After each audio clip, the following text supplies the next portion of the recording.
이번 한 주간 동안 매일 성경 큐티가 이제 잘 이어져 오고 있는데 여러분들 매일 성경 큐티를 하시면서 어떠셨습니까? 사실 이번 주간의 이 출애굽기 본문이 이 성경 일독의 마의 구간이라고 불리는 곳입니다. 그러니까 누군가가 이제 내가 성경을 일독해 보겠다라고 다짐을 하고 창세기를 펴죠. 그럼 창세기는 너무 재미있습니다. 창세기는 너무 재미있어서 술술술 읽으면서 출애굽기로 넘어가면 그 출애굽기도 생각 외로 하나님께서 홍해를 가르시고 이집트에 10가지 재앙을 내리시고 이런 이야기들이 너무나 흥미진진해서 정말 재밌습니다. 그런데 출애굽기 20장이 지나고 웬걸 10계명이 나오고 난 뒤부터는 계속 뭘 만들었고 어떤 씨를 꼬았고 이걸 갈고리를 꿰야 되고 이러한 설계에 대한 이야기가 거의 10장 이상이 나오게 됩니다. 그렇게 되니까 일독을 작심했던 분들이 대체적으로 이 구간을 넘어가지 못하면 창세기 일독으로 끝을 내곤 맙니다. 그렇게 되는 구간인데요. 저 역시 이제 목사님께서 출타하셔서 이제 큐티를 준비하면서 정말 평소보다 더 그 큐티를 준비하는데 진을 더 많이 뺐던 것 같습니다. 그래서 오늘 본문은 이제 그 출애굽기에 관련된 본문인데 오늘 본문을 함께 나누면서도 제가 진땀을 빼낸 그 수고가 있기를 저는 스스로 기대해보고 바라봅니다.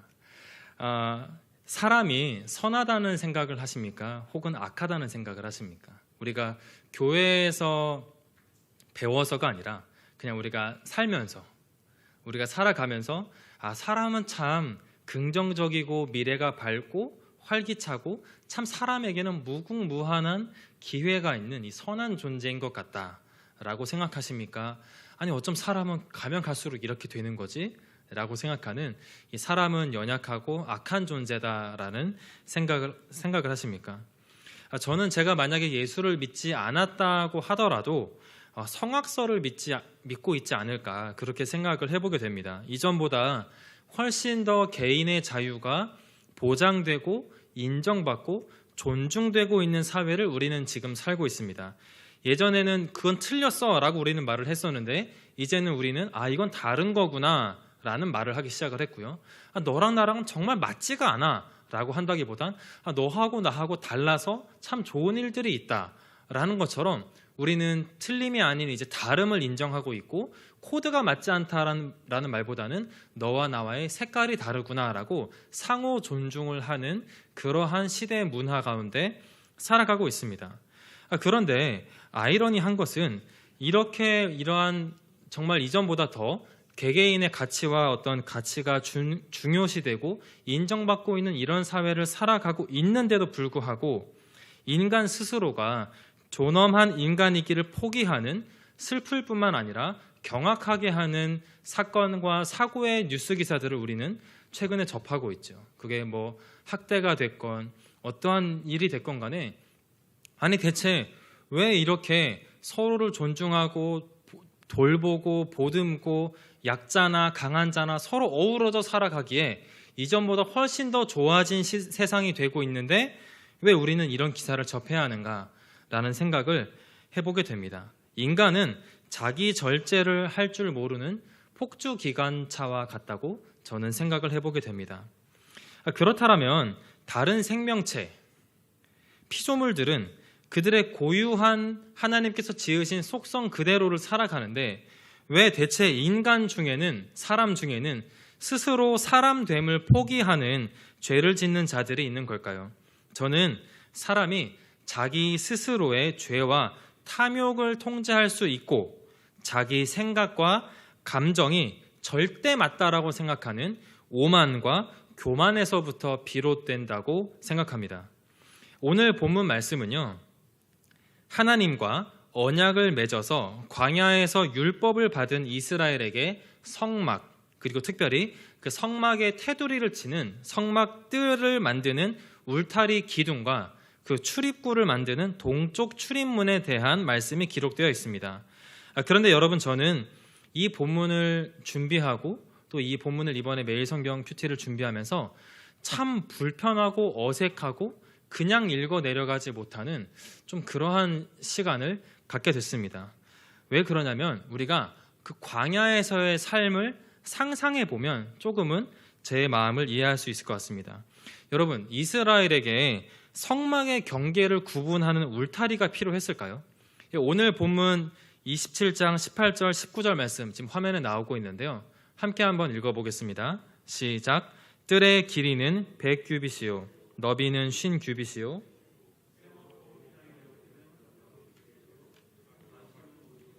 성막에서 쓰는 모든 기구와 그 말뚝과 뜰의 포장 말뚝을 다 노스로 할지니라. 아멘. 잠시 이 이스라엘 민족이 살았던 40년의 광야 생활을 한번 상상해 볼 수 있기를 바랍니다. 하나님께서는 구름 기둥과 불 기둥으로 이스라엘이 가야 할 길을 이렇게 안내를 해주셨습니다. 그래서 불 기둥과 구름 기둥이 길을 가면 이스라엘은 장막을 걷고 따라갑니다. 그리고 그 불 기둥과 구름 기둥이 가다가 멈춰서면 그곳에 이스라엘은 여기가 하나님께서 말씀하신 곳이구나 라고 하며 주둔지를 이렇게 마련을 합니다. 그래서 이게 이스라엘의 자의적인 행군이 아니라 하루가 됐건 1년이 됐건 10년이 됐건 불기둥이 가라는 대로 구름 기둥이 가라고 하시는 대로 이스라엘은 진을 걷었다 쳤다를 반복하기가 일상이었습니다. 그때마다 이렇게 주둔지를 옮겨 다녔는데요. 이스라엘이 주둔지를 이제 갖추는 그 진형은 지금 보시는 것처럼 이렇습니다. 제일 먼저 성막을 설치합니다. 그러니까 행군을 할 때도 이 법궤가 제일 먼저 출발을 하거든요. 언약궤가. 이제 출발을 하고 난 다음에 성막이 딱 멈춰서면 성막이 그곳에서 자리를 잡습니다. 그러면 이 성막을 중심으로 레위 지파 가문의 4가문이 성막의 사방위로 자신들의 텐트를 칩니다. 그리고 이 텐트를 보호하고 성막을 보호하는 것처럼 나머지 12지파가 이 사방위를 치면서 3지파씩 동서남북으로 진영을 갖춥니다. 이스라엘 민족은 이런 형태로 항상 행군을 하다가 멈춰서고 행군을 하다가 멈춰서고를 반복을 했습니다. 그래서 이 그림을 보시면 우리가 이제 상상을 해보면 이러한 모습으로 아마 이스라엘은 주둔지를 형성을 했을 겁니다. 이해가 되시나요? 그러니까 아마 우리가 이제 상상하기에는 저런 모습으로 이제 이스라엘은 광야 생활을 했습니다. 자, 그런데 지금 사진을 한번 보세요. 매우 독특한 것은 뭐냐면 눈에 도드라지게 성막에 울타리가 있다라는 겁니다. 아니, 광야에서 이스라엘이 다른 민족과 어울려 살았습니까? 아니죠. 허허벌 판 광야에서 이스라엘 민족은 홀로 장막을 쳤습니다. 그리고 울타리를 치는 것이 지금 어디냐면 성막이라는 거예요. 근데 성막의 위치가 어디입니까? 정 한가운데입니다. 만약에 이스라엘이 전체를 군대라고 상상을 해보십시오. 울타리를 어디에 쳐야 정상일까요? 가장 바깥 테두리를 치는 게 정상이죠. 왜냐하면 울타리는 누군가의 침입을 혹은 누군가가 도둑질하는 것을 막기 위해서 하는 것이기 때문에 가장 바깥 울타리를 쳐야 됐을 것입니다. 그런데 하나님께서는 말씀하시기를 이스라엘 진영 가장 가운데에 있는 그 성막, 그리고 사실 이스라엘이 그 누구도 함부로 대하지 않을 그 성막의 울타리를 치라고 말씀하셨다라고 하는 것입니다. 대체 이 울타리가 필요했을까라고 하는 것이죠. 그리고 이 울타리의 높이가 5규빗이라고 성경에 나와 있는데 이것이 몇 미터를 말하는 것이냐면 2.5미터를 말합니다. 그러니까 여간 높은 울타리가 아닌 것입니다. 그러니까 함부로 넘지도 못하고 함부로 보지도 못하는 그러한 높이의 울타리를 칩니다. 그리고 이 울타리를 중심으로 문은 동서남북 사방에 만든 것이 아니라 동쪽에만 유일하게 문을 만들었던 것입니다. 레위 지파가 이 울타리 곁으로 성막 주위에 쌍심지를 켜고서 경계를 하고 보초를 서고 그렇게 살았을 텐데 대체 이 하나님께서는 왜 이 성막에 울타리를 치라고 하셨을까요? 대체 무엇을 위한 울타리였을까라고 하는 것입니다. 그것은 바로 이 성막의 고유한 가치를 지켜주는 경계선 역할을 이 성막의 울타리가 하고 있었던 것입니다.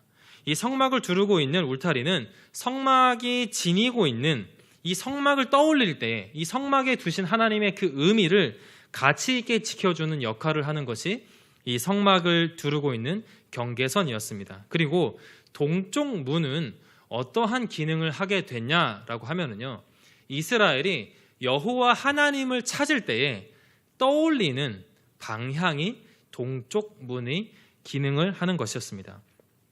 울타리와 이 동쪽 문의 의미는 이렇습니다.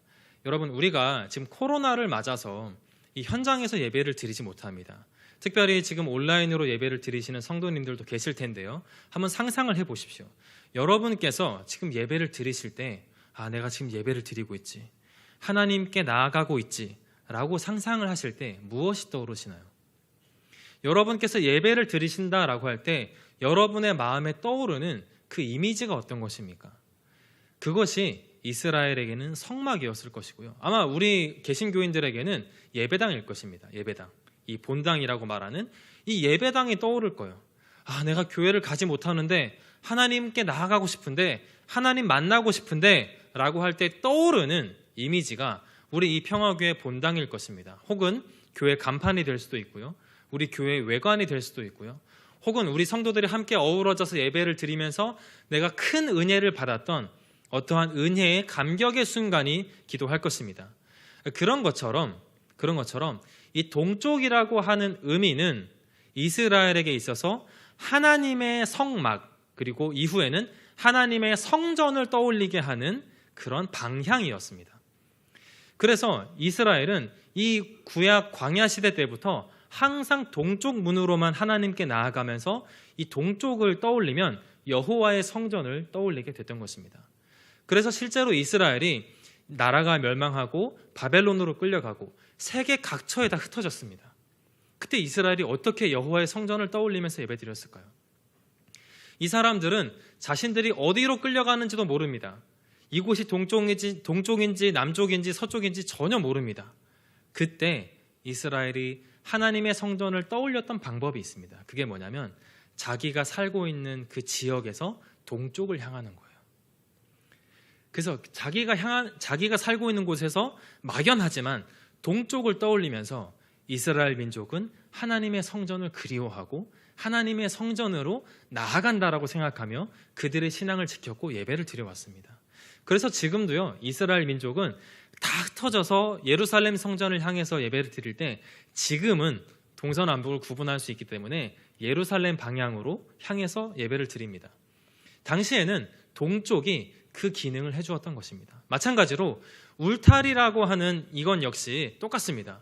울타리는 하나님의 성전의 가치를, 하나님의 성막이 지니고 있는, 하나님께서 의미를 부여하신 그 가치를 지켜주는 고유한 기능을 했던 것이죠. 이게 잘 이해가 가지 않으시면 제가 한 가지 예를 들어보겠습니다.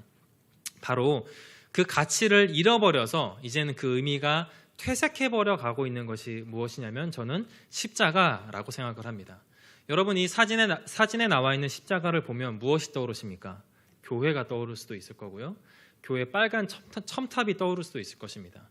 예수님의 보혈, 하나님의 사랑, 예수 그리스도의 십자가의 은혜, 예수님의 헌신, 희생, 우리는 십자가를 보면 그런 것들을 떠올리고 살아갑니다. 그렇지 않습니까? 이게 마치 하나님께서 성막에 어떠한 의미를 두신 것처럼 우리는 전통적으로 기독교에서는 이 십자가에다가 예수 그리스도의 그 어떠한 의미를 부여하고 우리의 믿음을 지키는 상징 도구로 살아왔습니다. 그런데 이제는 이 십자가가 다양하게 쓰이게 되었죠. 특별히 액세서리로도 쓰이게 됐습니다. 여러분, 이게 제가 인터넷에서 이제 가지고 온 사진인데요. 제가 사진을 찾아보다가 이런 귀걸이도 있을 수 있나? 라는 생각을 하게 됐어요. 이게 이제 어떠한 이제 인터넷 사진에서 나온 건데 전 이 사진을 보면서 저 철사를 꿰어놓은 것 같은 생각밖에 들지 않더라고요. 자, 이 사진을 보시면서 여기도 동일한 십자가가 있습니다. 여러분은 이 십자가를 보시면서 예수님의 사랑, 하나님의 은혜, 주님의 보혈 이런 게 떠오르십니까? 이게 떠오르지 않을 거라 생각을 해요. 목선이 왜 저래? 아니면 저 십자가 디자인은 왜 저런 거야? 오히려 우리가 전통 기독교가 지니고 생각해 오고 있는 의미가 아니라 다른 의미로 이제는 사실은 이 십자가의 상징이 많이 퇴색되어져 가고 있다라고 하는 것이죠. 이러한 것처럼 성막의 의미를 잃어버리지 않게 하기 위해서 하나님께서는 울타리를 치셨던 것입니다. 아니 여러분 생각해 보십시오. 누가 성막에 들어가서 도둑질을 하겠습니까? 이스라엘이. 감히요. 이때 홍해가 갈라지는 것을 봤던 이스라엘이 어떻게 그런 일을 할 수 있겠습니까?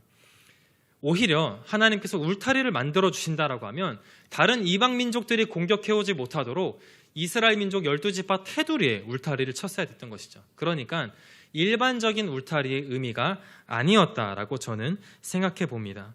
단순한 예이지만 우리 역시 우리의 이 광야의 삶에서 필요 없어 보이고 불편해 보이는 그러한 경계, 그러한 울타리가 우리의 삶에서도, 저와 여러분의 삶에서도 반드시 필요합니다. 설교노트 3번에 1번을 보시면 좋겠는데요. 이런 사람이 있을 수 있습니다. 우리가 사람에게 모든 것을 다 퍼주는 헌신적인 사람이 있을 수 있습니다. 되게 헌신적입니다. 마치 예수님을 보는 것처럼 누군가를 위해서 자기의 재산도, 재물도, 때로는 시간도, 물질도, 먹을 것도 다 아낌없이 나눠주는 되게 멋진 사람이 있습니다. 그래서 이 사람을 보면서 모두가 다 존경하고 좋아하고 고마워합니다. 그런데 어느 날 이 사람이 동굴에 들어가 버려요. 혼자 지쳐서 제풀에 쓰러져 버립니다. 그러더니 아무것도 잘못한 것이 없는데 연락을 끊어버립니다. 왜 그런 걸까요? 자기 자신을 건강하게 지켜주는 울타리가 없이 모든 사람에게 아낌없이 퍼주다 보니까 본인이 고갈돼 버리는 그런 일을 겪었던 것입니다. 마찬가지입니다. 자기 자신에게 울타리 없이 남을 위해서 열심히 봉사만 하다가 고갈돼 버리는 사람이 있습니다. 우리 예를 들어서 교회 봉사를 놓고 생각해 볼 수 있어요. 누가 A라고 하는 성도에게 당신 재능이 많으니까 한 5가지의 봉사를 해주십시오. 말하지도 않았습니다. 그런데 본인이 기쁜 마음으로 5가지, 10가지, 10가지, 20가지의 봉사를 합니다. 헌신적으로 합니다. 모든 교인들이 좋아합니다. 박수칩니다. 고마워합니다. 칭찬합니다. 롤 모델로 삼습니다. 그런데 갑자기 그러더니 어느 날 교회를 나오지 않습니다. 그리고선 하는 말이 전 이제 교회를 다니지 않겠습니다. 또는 난 이제 앞으로 교회 봉사를 안 하겠습니다. 교회 봉사는 아무 의미가 없어요. 아무 쓸모가 없어요. 나만 퍼주지 아무도 나를 생각해 주지 않아요. 라고 말을 하는 성도가 있다고 생각해 봅시다. 누가 그분에게 대체 10가지, 20가지의 봉사를 요구했습니까? 안 했습니다. 근데 본인이 자기 자신을 건강하게 다루고 자기 자신을 건강하게 보호할 수 있는 울타리 없이 무조건적으로 달려가다 보니 제풀에 지쳐서 넘어져 버리는 성도인 것이죠. 봉사가 값어치 없다. 그러니까 앞으로 봉사를 하지 말자. 그런 의미가 아닙니다. 그런 의미가 아니라 나 자신을 건강하게 지킬 수 있어야 건강한 봉사도 할 수 있는 것이고요. 나 자신을 위한 건강한 경계 울타리가 있어야 나 역시 누군가에게 헌신적인 삶을 살 때에 어려움이 없을 수 있다라는 것입니다. 이런 사람들에게 필요한 것은 설교노트 3번에 1번에 있는 것처럼 나를 위한 울타리가 필요한 사람들입니다. 또한 마찬가지로 당신을 위한 울타리, 타인을 위한 울타리를 우리가 존중해주고 이해해 줄 줄도 알아야 합니다. 예를 들어 이런 예가 있을 수 있겠죠. 가장 현실적이고 직접적인 예라고 생각을 하는데요. 부모와 자녀의 갈등입니다. 그리고 고부 간의 갈등, 형제 간의 갈등이라고 생각할 수 있습니다. 여러분, 자녀와 부모만큼 가까운 사이가 어디 있습니까? 특별히 부모가 자녀를 위해서 헌신적이고 자기 목숨보다 더 아깝게 여기지 않는 정상적인 부모이지 않겠습니까? 그런데 이 부모와 자녀만큼 갈등의 골이 깊어지는 것도 참 아이러니한 것입니다. 그 이유가 뭘까요? 부모는 부모대로, 자녀는 자녀대로 서로가 서로에게 있는 경계선과 울타리를 인정해주지 못할 때 생기는 일입니다. 사춘기가 넘어서 이미 머리가 커버린 자녀에게 부모가 그 울타리를 넘어서 강제로 막 들어갑니다. 그럼 자녀가 어떻게 할까요? 튕겨져 나가는 것이죠. 싸움이 일어나는 것이죠. 갈등이 생기는 것이죠. 고부간의 갈등도 생각해 보십시오. 시어머니가 며느리에게 잔소리를 합니다. 그럼 며느리가 말하겠죠. 어머니, 제가 꾸리는 가정이에요. 건들지 마세요. 물론 이렇게 대놓고 말씀하실 수 있는 용기 있는 분들은 많지 않으시겠지만 속으로 그렇게 생각하지 않겠습니까? 어머니, 제 가정이에요. 이게 맞는 겁니다. 며느리가 꾸려가는 가정을 시어머니가 넘지 말아야 되는 것이죠. 아쉬운 것이 있고 당신이 볼 때 답답한 것이 있어도 그 선을 함부로 넘지 말아야 그 관계 가운데 갈등이 아닌 서로 상호 협력이 일어날 수 있는 것입니다. 반대로 생각해 볼까요? 시어머니가 홀로 살고 계십니다. 며느리가 어머니 왜 이렇게 집을 더럽게 하고 사세요? 청소 좀 하세요. 만약에 이렇게 한다고 생각해 보세요. 어머니 왜 이렇게 짐을 정리 안 하고 사세요? 시어머니가 내 집이야 신경 꺼 이렇게 하지 않으시겠습니까? 똑같은 것입니다. 서로가 서로의 경계를, 서로가 서로의 울타리를 넘지 않고, 아니 초대받아서 넘을 수 있어야 그것이 건강한 관계가 될 수 있는 것입니다. 여러분은 어떠한 울타리를 세우고 살아가시렵니까? 나를 위한 울타리를 세울 뿐만 아니라 당신의 울타리를 이해하고 존중할 수 있는 그러한 존중의식을 가질 수 있기를 예수님의 이름으로 당부드립니다. 또한 우리가 우리의 신앙의 울타리를 한번 생각해 볼 수 있기를 바랍니다. 요한복음 15장 14절 말씀에는 이러한 말씀이 있습니다. 우리가 너무나 머릿속으로 잘 알고 있는 말씀인데요. 너희는 나의 친구라 라고 하는 말씀이 있어요. 예수님은 나의 친구다. 주님은 나의 친구다. 이러한 이제 재미있고 기분 좋은 그런 찬양도 있고 그러한 고백들도 많이 넘쳐납니다. 어떻게 느껴지십니까? 정말 이 말씀은 경계 없이 따뜻하고 따스한 하나님의 사랑, 무조건적인 사랑인 것처럼 느껴집니다. 하지만 이 관로가 있어요. 예수님께서 너희는 나의 친구다라고 말씀하실 때 이 관로 안에 어떠한 말씀을 하셨습니다. 이 말씀의 의미는 우리가 오늘 성막을 살펴보는 것처럼 하나님께서 우리를 향해서 울타리를 치고 계시는, 울타리를 쳐야 한다라고 말씀하시는 그러한 경계와도 같은 주님의 말씀입니다. 우리 함께 화면을 보면서 한 목소리로 관로 안의 것까지 포함해서요. 함께 읽어보겠습니다. 시작. 너희는 내가 명하는 대로 행하면 아멘. 이해되시나요? 이것은 예수님께서 우리를 향해서 말씀하시는 친구이기 위한 울타리이자 경계라고 하는 것입니다. 광야 이스라엘에게 없어도 되는 성막의 울타리가 있었던 것처럼 우리가 하나님을 대할 때도 우리의 삶이 흐트러지지 않을 수 있는 방법은 뭐냐면 우리가 주님의 말씀을 행하고 사는 것, 우리가 주님의 말씀을 행하고자 하는 것, 우리가 주님의 말씀 안에 있고자 하는 것, 그것이 우리로 하여금 하나님을 램프의 진위를 만들지 않고 그것이 우리로 하여금 예수님을 나의 삶을 윤택하기 위한 내 삶의 집사로 만들지 않을 수 있는 방법인 것입니다. 오늘 출애굽기 본문 상황에서도 그러했던 것이죠. 이스라엘에게 성막은 너무나 고귀하고 값진 하나님의 임재의 장소였습니다. 그 누구도 함부로 대할 생각을 갖진 않았을 것입니다. 그렇지만 하루, 이틀, 1년, 10년, 40년의 시간 동안 그리고 그 이후에 수백 년의 시간 동안 성막을 대할 이스라엘을 생각했을 때 하나님께서는 이스라엘에게 안전하고 건강한 신앙을 위해서 울타리를 마련해 주셨다라고 하는 것입니다. 아니 예수님 그냥 쿨하게 친구를 맺으면 되지 무슨 말씀대로 행하라는 선제 조건을 다십니까? 별로 마음에 와닿지 않습니다. 시대착오적이고 구닥다리 같아 보입니다. 말씀을 지키며 살려고 우리가 노력을 하면 이 말씀은 상당히 우리의 삶을 불편하게 만들 것입니다. 그렇지만 여러분 기억하실 수 있길 바랍니다. 예수님의 말씀을 우리가 울타리 삼는 사람은 반드시 진정한 자유를 누리게 될 줄 믿습니다.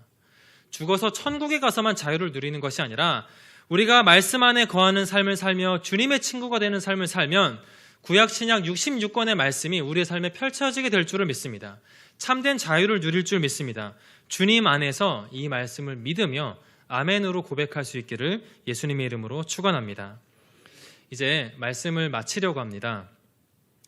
우리 평화교회 이 사랑의 공동체 여러분, 우리는 이런 생각을 가지고 이런 의식을 가지고 사실 수 있기를 부탁드립니다. 나는 하나님의 성전이다 라고 하는 일상의 울타리를 우리가 만들어서 살아갈 수 있기를 바랍니다. 우리 사실 내가 하나님의 성전이란 사실을 믿지를 못하고 삽니다. 많은 그리스도인들이요. 여기는 하나님의 성전입니다. 그렇지만 내가 과연 하나님의 성전일까? 예수님께서 말씀은 하셨지만 우린 사실 이걸 믿지 못하고 삽니다. 그런데 여러분, 성막은 나중에 이스라엘의 성전이 되었고요. 나중에 이스라엘의 성전은 하나님을 믿는, 예수님을 믿는 사람들의 삶이 성전으로 바뀌었습니다. 그 놀라운 사건이 어디냐면 제가 시간상 설명을 다 드리지 못하지만 오순절 사건입니다. 오순절은 명절입니다. 명절날 많은 유대인들이 하나님을 만나고 싶어서 성전인 예루살렘으로 온 거예요. 왜냐하면 예루살렘 성전에는 하나님께서 정한 시기가 되면 임재해 주셨습니다. 자, 그래서 오순절이 됐습니다. 오순절이 됐는데 이곳에서는 예수의 추종자들이 모여서 기도를 드리고 있었고요. 이곳엔 수많은 유대인들이 모여서 하나님의 임재를 기다리고 있었습니다. 하나님의 성령이 어디에 임하셨죠? 예수의 추종자들에게 마가의 다락방으로 임하십니다. 이것은요, 건물이었던 성전의 기능이 끝났음을 상징하고 실제로 이제부터는 건물이 아닌 예수님을 믿는 자들에게 하나님의 성전이 된다라고 하는 사실을 맨 처음 표식으로 나타내주는 놀라운 기적의 사건이었습니다. 여러분, 이 사실을요, 유대인들은 절대 믿지 못합니다. 절대 믿을 수가 없습니다. 어디 감히 사람이 하나님의 성전이라 그래, 신성모독이다라고 생각합니다. 근데 우리는 이걸 당연하게 생각을 합니다. 머리로는요. 그렇지만 우리의 실제 삶으로는 이게 잘 믿어지지 않습니다. 어떻게 내가 감히 하나님의 성전이야? 왜요? 우리의 삶은 더럽거든요. 우리의 삶은 죄가 많거든요. 그러니까 이걸 믿지 않습니다. 하지만 이걸 여러분 믿으시기를 축원합니다. 우리는 실제로 하나님의 성전입니다. 그리고 우리의 하나님의 성전에는 구약에도 그랬던 것처럼 우리의 성전의 의미를 지켜주기 위해서 하나님께서 울타리를 쳐주고 계십니다. 우리가 그리스도인이라고 하는 사실을, 우리가 하나님의 성전이 됐다라고 하는 사실을 잃어버리지 않게 하기 위해 하셔서, 우리가 하나님의 성전이라고 하는 이 기능을 잃어버리지 않게 하려고 오늘도 하나님께서는 우리의 삶에 신앙의 테두리를 쳐주고 계시는 줄을 믿습니다. 저는 오늘 이 시간에 제가 하나님의 성전인 것을 다시금 믿음으로 고백하려고 합니다. 여러분, 혹여나 아무리 설교로 들리고 말씀으로 이해가 돼도 믿어지지 않는 분이 계시다라면 이번 한 번 정도는 내가 정말 결단하면서 내가 믿어보리라 라고 말하면서 내가 하나님의 성전이다, 이 건물이 하나님의 성전이 아니라 내가 하나님의 성전이다 라고 하는 고백으로 우리가 기도하고 찬양해 볼 수 있기를 바랍니다. 우리 그런 마음으로 우리의 신앙의 울타리를 생각하며 하나님의 임재를 기대하며 내 삶을 하나님의 거룩한 성전으로 만들어 가시는 그 예수의 은혜를 생각하며 우리 함께 찬양할 수 있기를 바랍니다.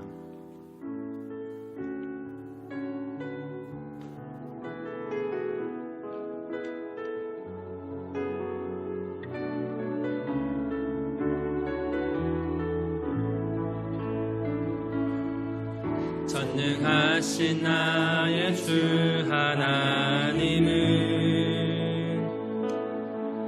능치 못하실 일 전혀 없네.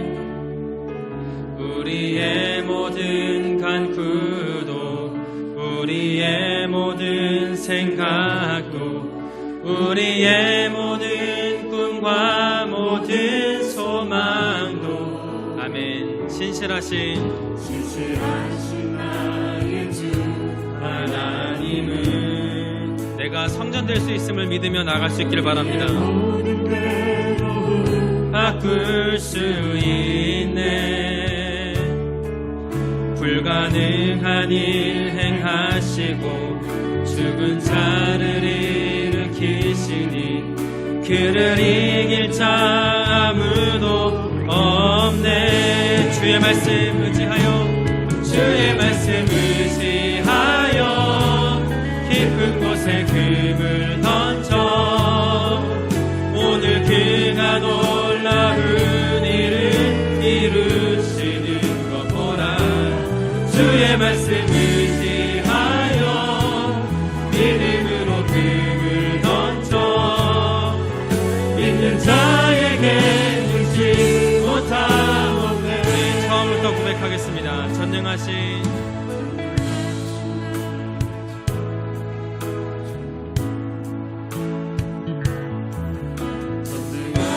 나의 주 하나님은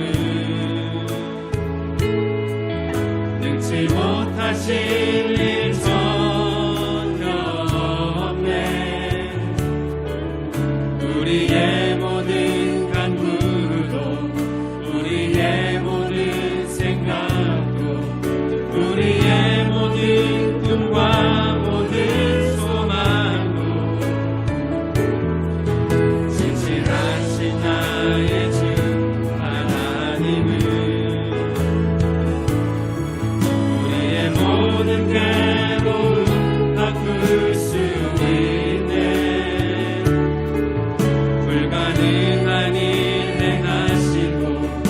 죽은 자